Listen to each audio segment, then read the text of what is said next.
Now you want to level the frets until all of the fret crowns have a little flattened mark on them. You all need to have that.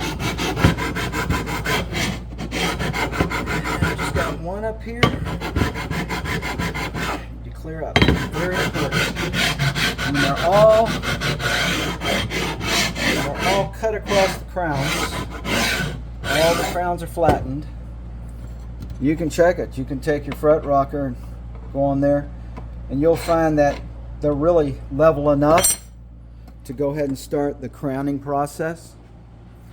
Okay?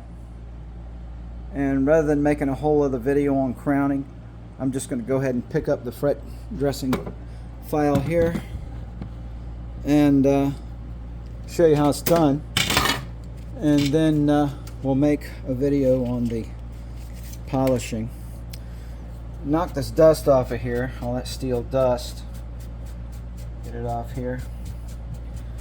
And you take this fret dressing file. It's a 150 grit from Stuart McDonald, and the one that they sell is really tops. It's the best. It's expensive, but it's a good one.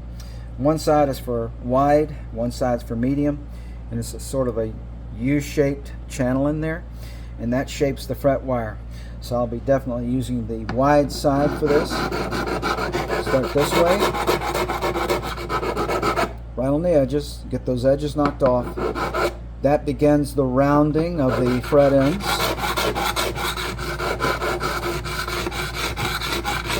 And when you get to a certain point with a fret wire, you want to stop right there. You don't want to take off any more than you have to. Okay? So on this one, that one's done. I'll show you what I mean.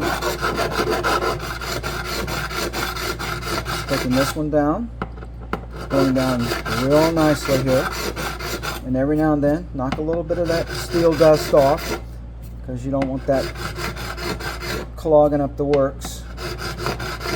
And you just file it off until you don't see any more file mark. There we go. There we go. So that's your recrown file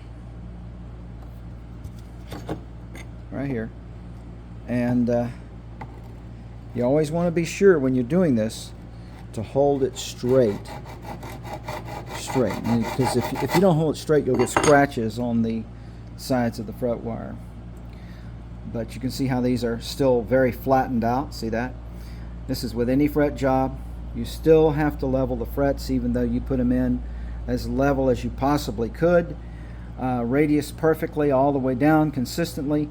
Still though, because of those little differences in height nuances between the in the actual area around the tang groove, that can be kind of rough. You try to knock those down and flatten them out as much as possible when you remove the frets, but they actually cause just a fraction of unevenness in some of the fret wires. So all the frets, once they're all glued in, need to be leveled off. So these are now level, and I'm going to finish the recrowning process, and then we'll move on to the polishing.